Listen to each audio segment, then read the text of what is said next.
Woo, captains! If that doesn't get your blood pumping, I don't know what will.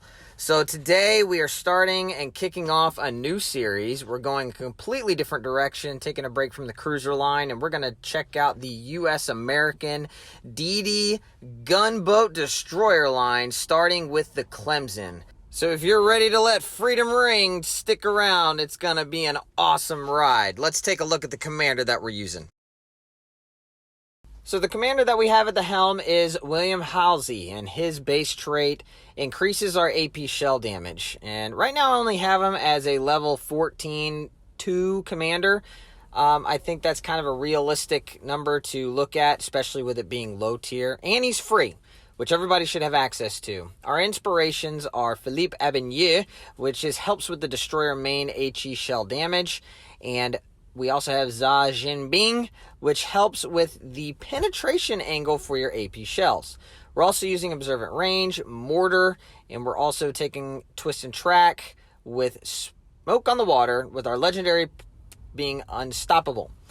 Our main battery mod 2 is the only thing that we really need in this slot. Aiming systems mod you could use, but this helps with the turret traverse. Low tiers, it doesn't turn quite as fast.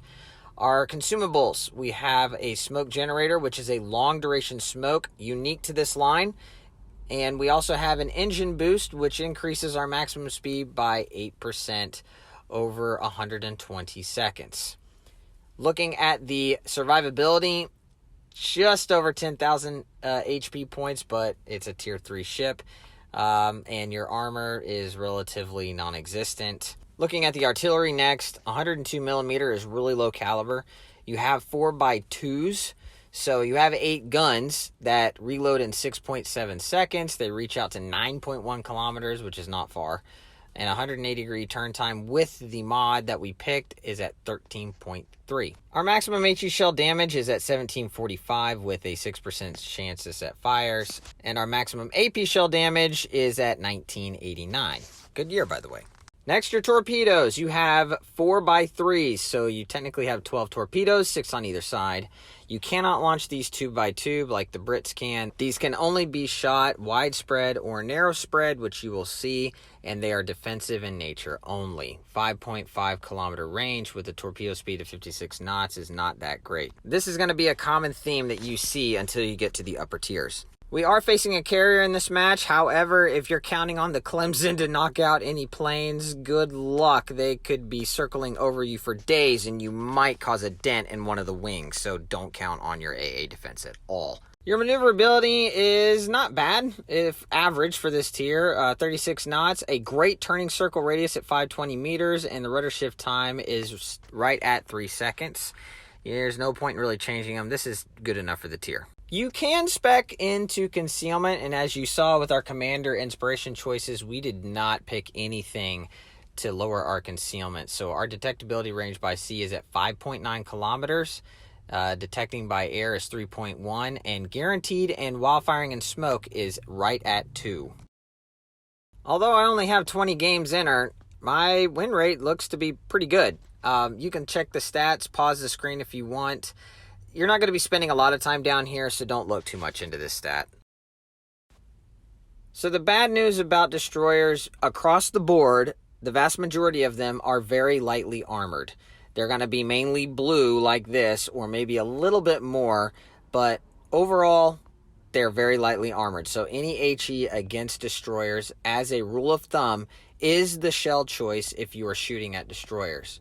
However, the good thing is that you don't have a citadel. Battleships that shoot AP at you and other cruisers normally will overpin your armor, so you can survive longer, but HE against you will be devastating. We are on the map Polar, and we are comprised of Tier 3 and Tier 2 ships with a carrier on either team, and it's going to be a very good showcasing of the Clemson. And so it's a capture the base mode, which is typical on this map. And one rule of thumb that you can always look at is in the bottom right hand corner of that screen. You will see all the particulars of basic stats on your ship if you care to want to know about torpedo range, your detectability, which is also located in the upper left-hand corner just to the right of the mini-map. If you ever want a quick reference of what your detectability is, when it's blue like that, you're not detected. When you shoot, that number will change, and if you are detected, it will turn orange, along with having a great big eyeball right where the planes are on the screen. That will let you know that you're detected.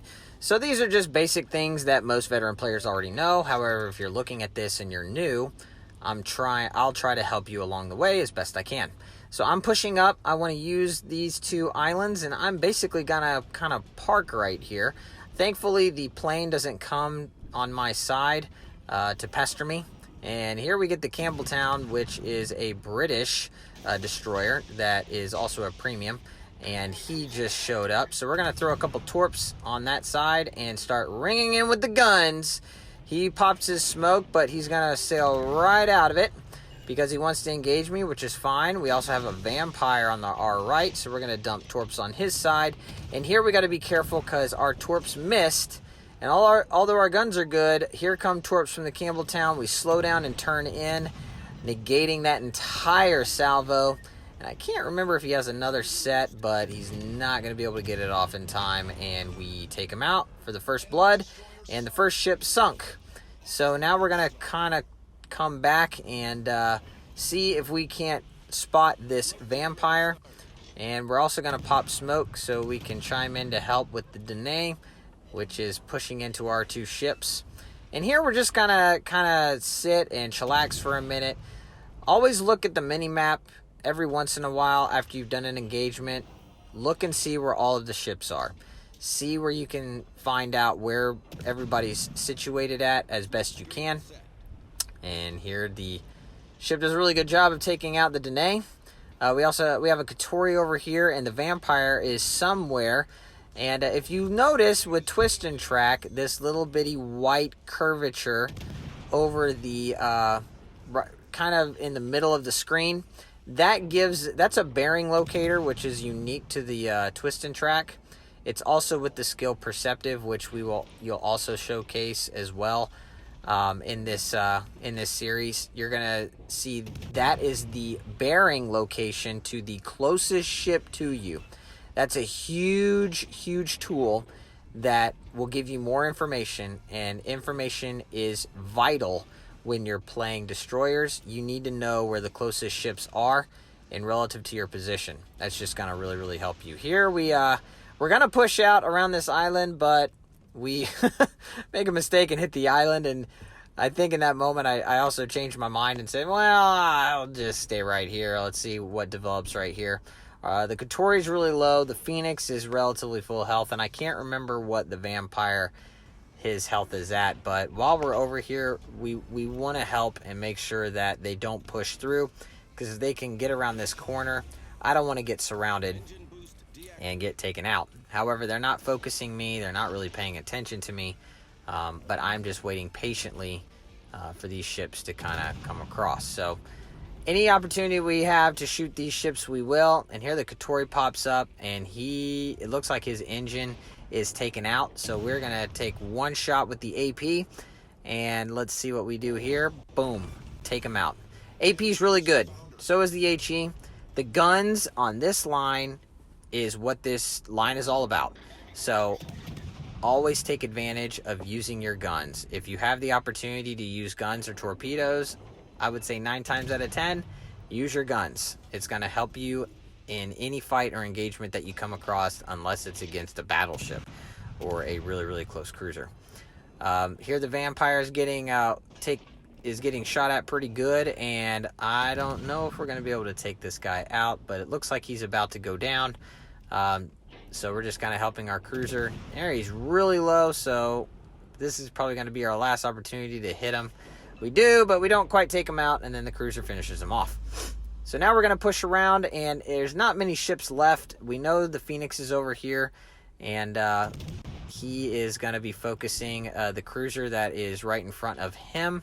However, we're going to go ahead and take shots at him as well before turning into the base. We're going to change to our AP because now he goes flat broadside, and although he is broadside. Our caliber is only 102 millimeters, which is not very high, but we do get a good penetration there and take him out. So now we're sitting at 3 kills, and there's 3 ships left, and this is looking pretty juicy. And so yeah, let's push in here. Again, just trying to see my range on my guns, which is not that great, but these maps are small. Polar by itself is a really small map, which is designed for lower tiers. You don't play it in upper tiers. So the Xinjiang is very, very low. So we take one shot pretty far out, and wham, take him out. So the Langley is just parked. Normally I would just kind of sit here and just farm with from relative safety. I don't have my smoke back yet, but it's still pretty close. There we get a Citadel, which is pretty good, especially for this caliber of gun this far out, but the Langley is really lightly armored. And he's relatively broadside, so we're just going to keep shooting until we take him down. Getting some Citadels is always good. But the cruiser behind him is still relatively healthy, so as we get closer, it's probably going to be a good idea to utilize the torpedoes, especially since the cruiser is coming in at us, which is probably the best time to use them. So I'm going to throw a couple of torpedoes, one set at the cruiser and one at the Langley, and just in case, maybe we can get 2 at the same time. Now the carrier is focusing us. However, it is far too late, and get a couple more Citadels. And as soon as the cruiser comes around the backside of the Langley, we're going to focus him because he's probably the biggest threat at this point to us. And here we're going to switch our target to this Vietlana. Keeping AP loaded. I want to see what it does against them, but our torpedoes ring real true. We get 3 Citadels on top, take him out for the high caliber and the Kraken. Wow, 5 kills on our first game in the new series is pretty good. Can we get a 6? We're right here.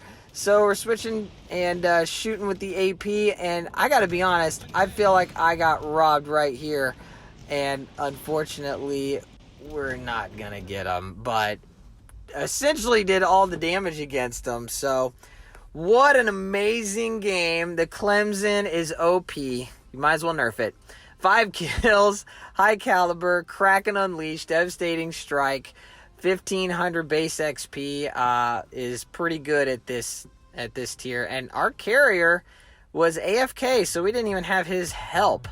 So, but that happens at this tier. So anyway, not a bad way to kick off the series, guys. So we're gonna have some more of these, I have a feeling. But this is just a fun line to play.